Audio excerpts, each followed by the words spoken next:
the fun way you can frame this, which I sometimes do with the students, is think of this as the Mad Max school of history, the Conan the Barbarian school of history. It's heroic, it's bloody, it's got Vikings, it's got Goths, it's got all these larger than life figures. It's got King Arthur and Beowulf and so forth. That makes it really cool. It makes lots of connections with Tolkien and things like that.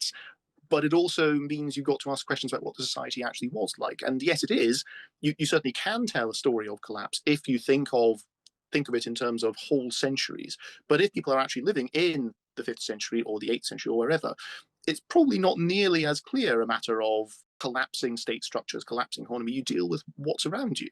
And I think that's really important. You've got to try and dissect this period both in smaller chunks and on its own terms, and also think about it not just in terms of these longer term trajectories, that there are other ways of trying to view things. That's what led me to think about this issue of what's going on with coined money in the early Middle Ages. It's often been framed as part of this narrative of general collapse.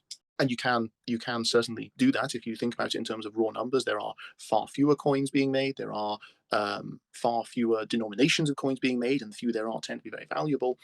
But it's not just a numbers game. You can see that these are being used and playing a role that's actually telling us quite a lot about what money does, what money can do, and there's a lot of action going on out there, which is not just to do with the coins. It's to do with other kinds of commodity, it's to do with other kinds of exchange, it's to do with gift giving, it's to do with all kinds of stuff that makes us actually see this as a little bit of a kind of sandbox, a test case. You can see all kinds of ways emerging of how people think about and use money, which are really quite innovative, and which I think fit in really well with narratives that have been developed for some other periods and in other fields like economic anthropology, for example. Let's get into